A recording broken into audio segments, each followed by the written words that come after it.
준비 가운데 또 하나 요소는 모든 것을 내려놓아야 합니다. 그럼 모든 것을 내려놓는다는 말이 뭔가, 여기에서도 세 가지를 살펴보고자 합니다. 첫째, 모든 자기의를 내려놓아야 합니다. 우리는 우리의 의로운 행실을 가지고는 하나님 앞에서 절대로 설 수 없습니다. 우리는 앞에서도 여러 차례 살펴보았습니다마는 바리새인과 세리의 기도를 통해서도 볼 수 있듯이 바리새인과 세리는 그 당시 사람들에게 있어서 비교 자체가 바리새인들에게 모독일 만큼 근본적으로 다른 삶을 살았습니다. 그러나 예수님의 비유에 의하면 그날 바리새인은 버림받았고 자타가 공인하는 가장 큰 죄인이라고 하는 세리는 하나님의 은혜를 받았습니다. 이유가 무엇이었는가? 바리새인은 자기의 행실을 의지하여 나갔습니다. 하나님, 나는 저 불이 토색하는 간음하는 자들과 같지 않음을 감사합니다. 하나님, 나는 저 세리와도 같지 않음을 감사합니다. 하나님, 나는 일주일 이틀을 금식하고, 하나님, 나는 소득의 11조를 드리나이다. 그가 누가 보기에도 훌륭한 삶을 살았을지 모르지만 하나님 앞에 나아갈 때 자기 의를 의지하고 나갔기 때문에 그는 하나님 앞에서 철저하게 버림받았습니다. 반면에 세리는 자기가 의지하고 나아갈 어떠한 의의도 없었습니다.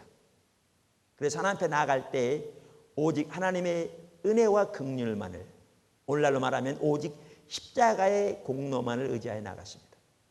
그래서 성전 뒤에 서서 고개도 들지 못하고 가슴을 치면서 오 하나님, 저를 긍휼히 여기소서, 저는 죄인으로소이다 라고 하나님께 나아갔습니다. 이처럼 하나님의 은혜와 긍휼, 자비와 십자가의 공로, 오늘날로 말하면 을 의지하여 나갔을 때 세리는 사람들의 눈에 보기에는 가장 큰 죄인이었을지 모르지만 그날 하나님의 은혜를 받았던 것을 볼 수 있습니다. 이처럼 우리가 하나님 앞에 나아갈 때 자기 의를 철저히 내려놓아야 합니다. 그러니까 우리가 바리새인처럼 나름대로 그야말로 세상적인 관점에서 볼 때 신앙생활을 잘하는 사람이라 할지라도 사도 바울은 심지어 자기가 다른 모든 사도보다 더 많이 수고하였으나 그것도 자기가 한 것이 아니요 하나님의 은혜로 가능했다고 말하고 있는 것처럼 그것이 전적인 하나님의 은혜였던 것을 인식하고 하나님의 은혜만을 의지하여 나와야 할 뿐만 아니라 세리처럼 우리가 보기 하나님 앞에 진실 합당한 삶을 살지 못한 자신이라 할지라도 자신의 행실을 의지하는 것을 내려놓고 자신은 하나님 앞에 나아갈 만한 어떠한 선한 것도 없기에 예수님께서, 하나님의 아들 예수님께서 이 땅에 오셔서 날 위해 십자가에 돌아가심으로 하나님 아버지를 향한 길을 여신 것을 인식하고 자기의 모든 의를 내려놓고 주님의 십자가의 공로만을 의지하여 서는 자세로 하나님 앞에 나가야 합니다. 저는 자기의 의를 내려놓아야 합니다. 또 하나 내려놔야 하는 것이 뭐냐? 당면한 문제를 내려놔야 합니다.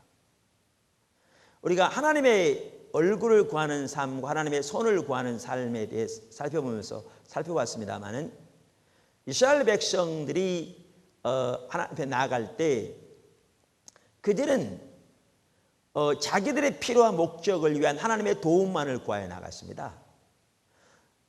그러니까 사실 그들은 매우 절박하게 기도했죠. 홍해 앞에서 그들의 기도한 모습을 한번 보십시오.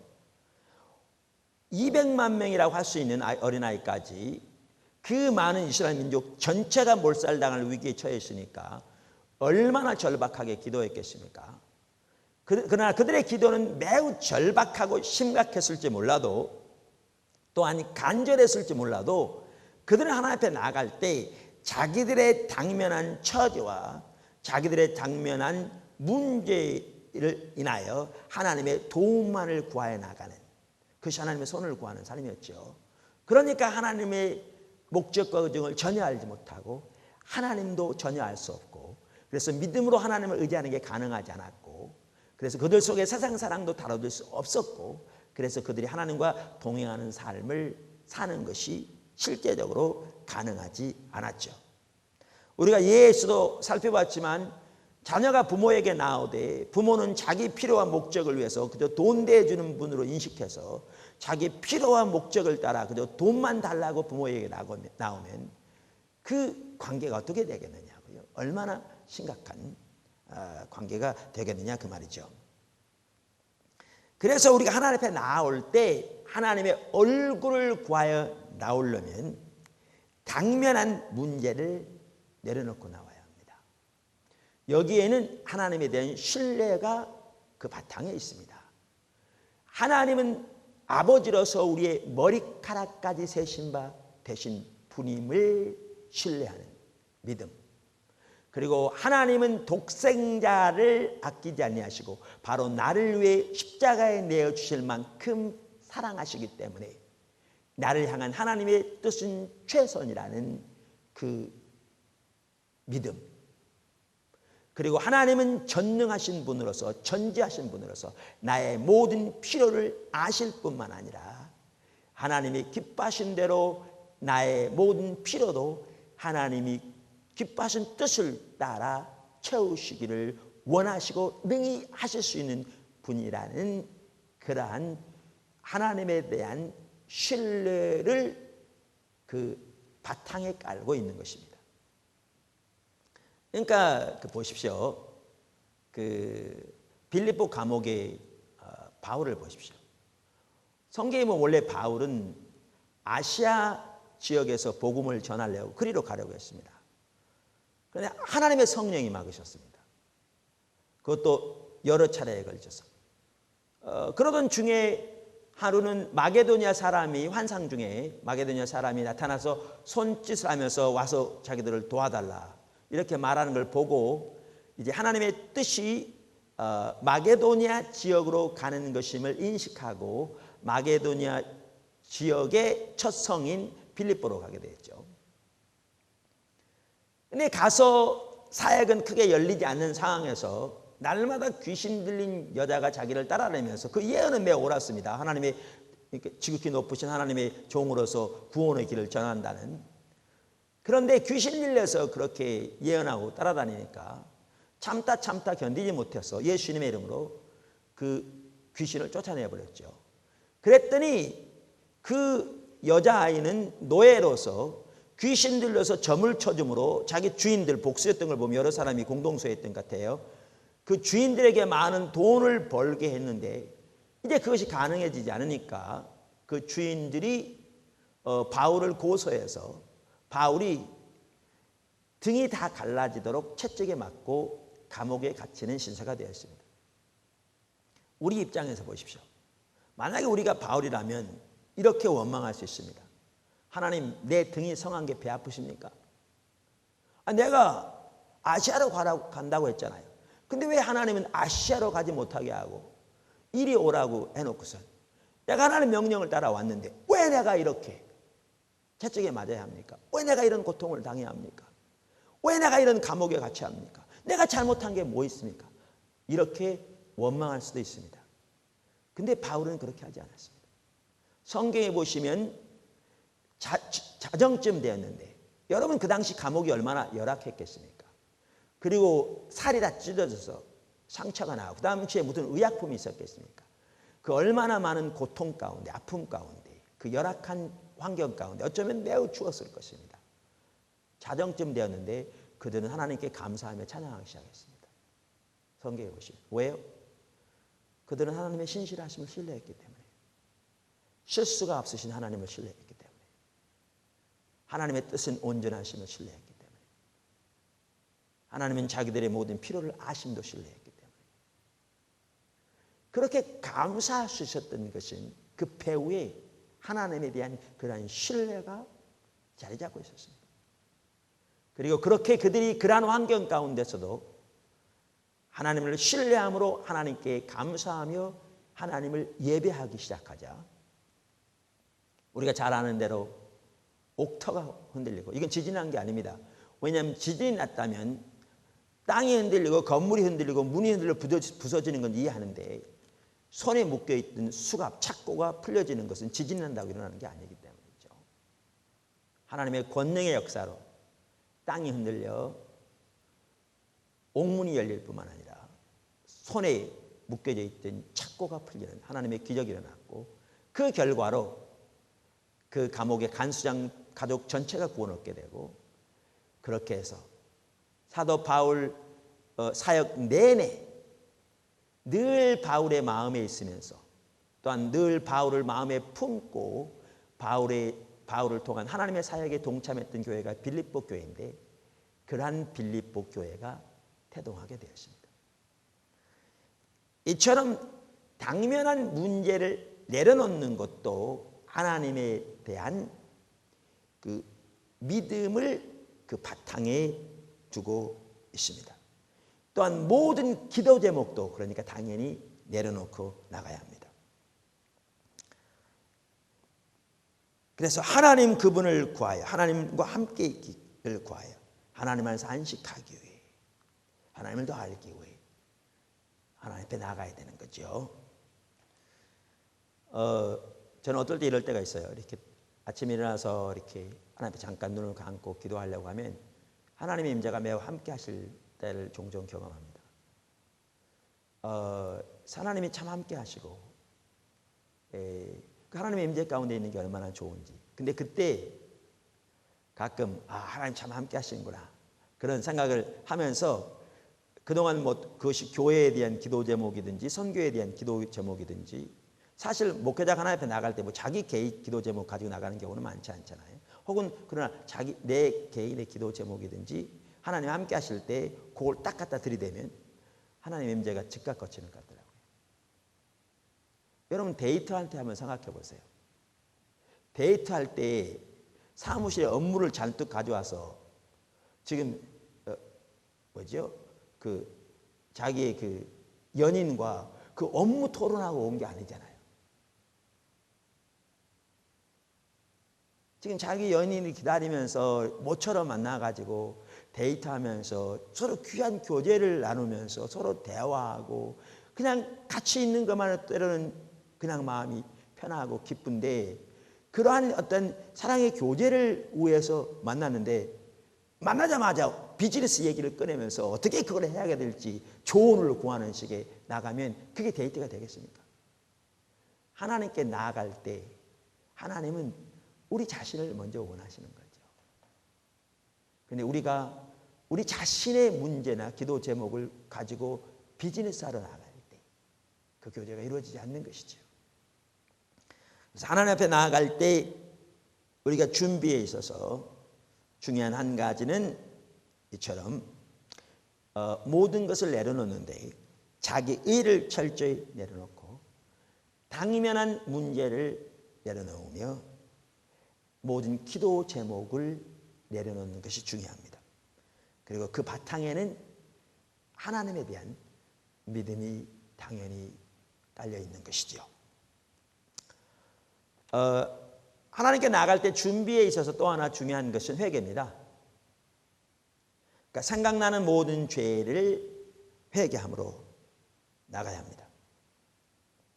요한일서 1장 9절에는 이렇게 말하죠. 만일 우리가 우리 죄를 자백하면 저는 미쁘시고 의로우사 우리 죄를 사하시며 모든 불의에서 우리를 깨끗게 하시느니라. 우리는 이 부분 사실 잘 압니다. 하나님과 우리 사이를 가로막는 것이 회개하지 않은 죄죠. 그래서 회개하지 않은 죄 가운데 있을 때 하나님과의 관계가 회복되지 않죠. 그래서 당연히 우리는 하나님 앞에 나아갈 때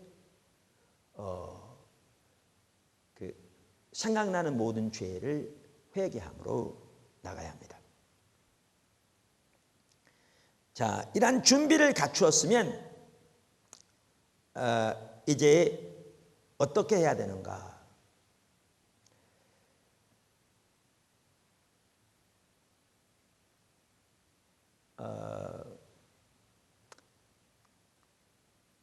이제 경배함으로 나가야 합니다. 큰 두 번째입니다. 첫 번째니까 날마다 하나님의 얼굴을 구하여 나가되 첫째는 준비고요. 둘째는 경배함으로 나가야 합니다. 말씀대로 그러한 과정을 통해서 우리의 마음이 준비되어지면 이제 우리가 하나님께 나아가되 하나님을 예배함으로 나가야 합니다. 우리는 하나님 앞에 나아갈 때 예배로부터 시작해야 합니다. 자기 중심적인 기도는 예배를 드리더라도 하나님께 경배를 드리더라도 자기의 원하는 바를 채워주었기 때문에 그 대가로 예배하는 데 나갑니다. 그러다 보니까 하나님께 나갈 때 뭐부터 시작하느냐? 자기의 필요와 목적을 위한 간구부터 시작하죠. 하나님 주시옵소서, 주시옵소서, 주시옵소서. 제발 나를 도와 주시옵소서. 이렇게 나아가죠.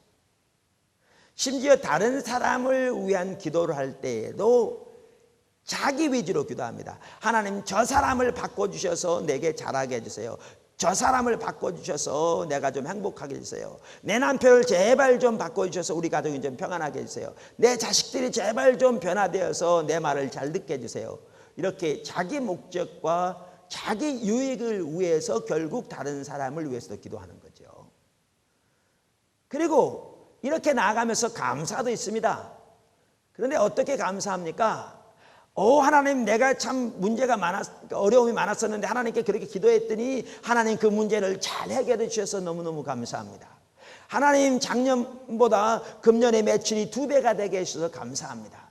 하나님 그렇게 많이 어려울 때 새벽 기도하고 금식하면서 하나님께 구했더니 하나님께서 사업이 잘 되게 해주셔서 우리 모든 빚을 갚게 하실 뿐만 아니라 이제 보다 좋은 집으로 이사 갈 수 있도록 도와주셔서 감사합니다. 이렇게 감사만 하더라도 어떻게 하는가? 자기가 원하는 목표와 목적 이루어졌다고 감사하는 거죠. 이러한 자기중심적인 기도로 나가면 절대로 범사에 감사할 수 없습니다. 범사는 모든 일이라는 말입니다. 자기의 목적과 목표가 이루어질 때만 감사하죠. 누구처럼? 이스라엘 백성들처럼. 그러나 반면에 자기들이 원하는 바로 일이 되지 않으면 그들은 원망하고 불평하고 하나님의 사랑을 불신하고 하나님의 계획을 전혀 분별하지 못하고 이게 그릇된 기도죠. 그리고 이러한 기도 가운데서 예배도 있습니다. 그래서 감사하면서 하나님 찬양합니다. 여러분 보십시오. 이스라엘 백성들 홍해에 있을 때 홍해 앞에서 그렇게 모두가 다 죽게 되어서 절박한 가운데 그들이 기도하고 그들이 부르짖었더니 다음 순간 보니까 홍해가 쫙 갈라져 버렸잖아요. 듣도 보도 못한 일이 일어난 겁니다.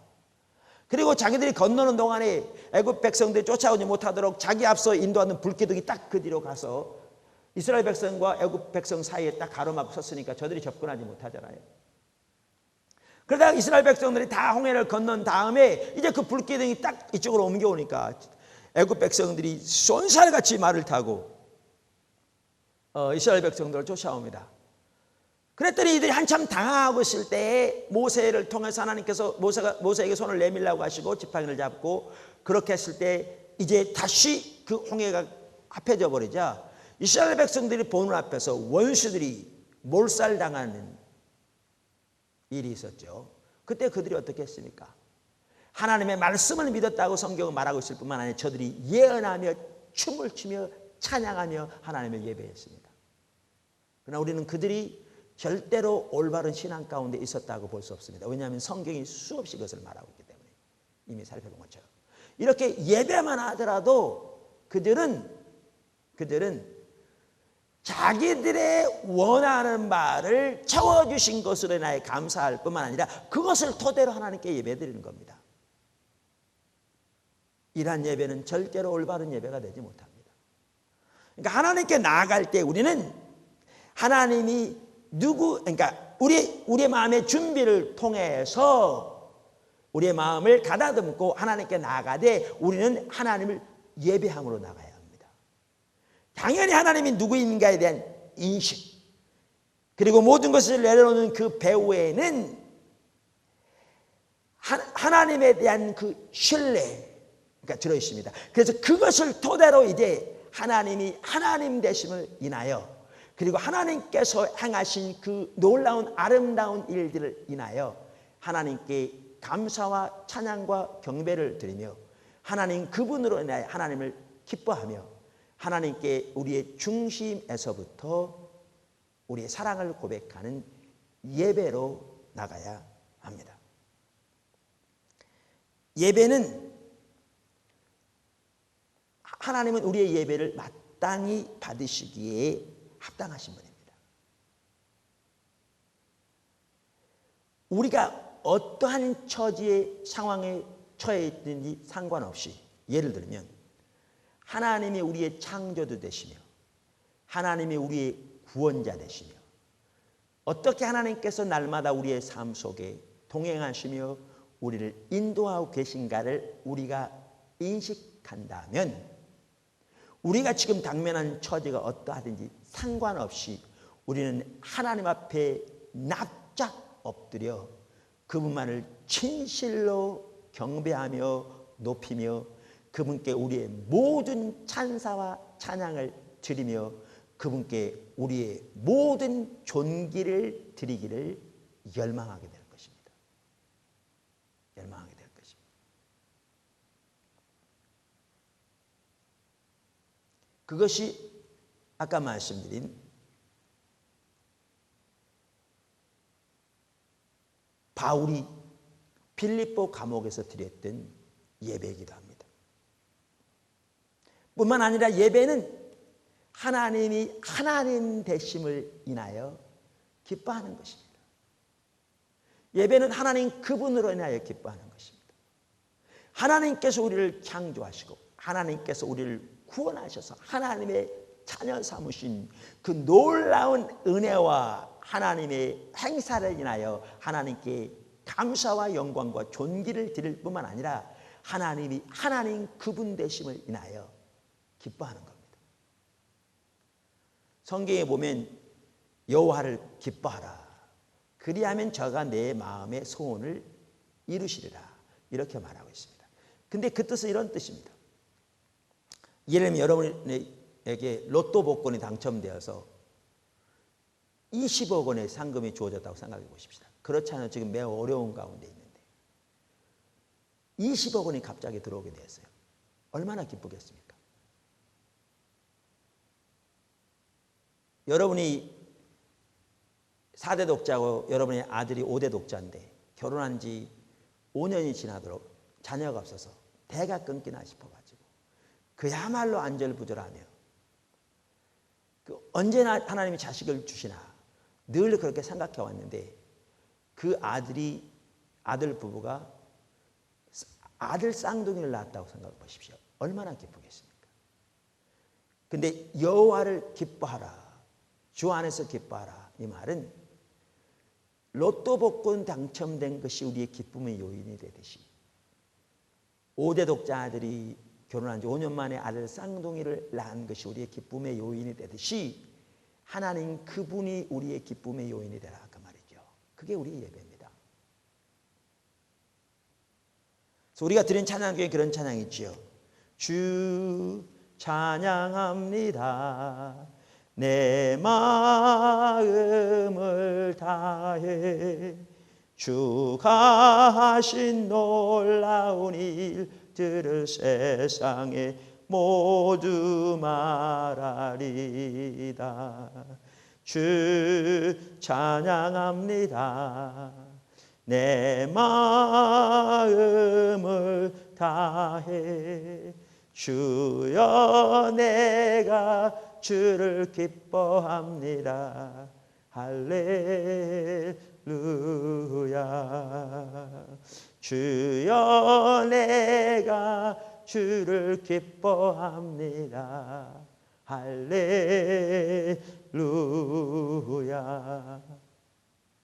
우리말에 이렇게 다른 데서 번역한 데서는 그 마지막 부분이 그렇게 번역이 안 돼 있는데 원래 그 가사는 독일어 가사라 쓰였는데 보시면 제가 번역한 그대로 되어 있습니다.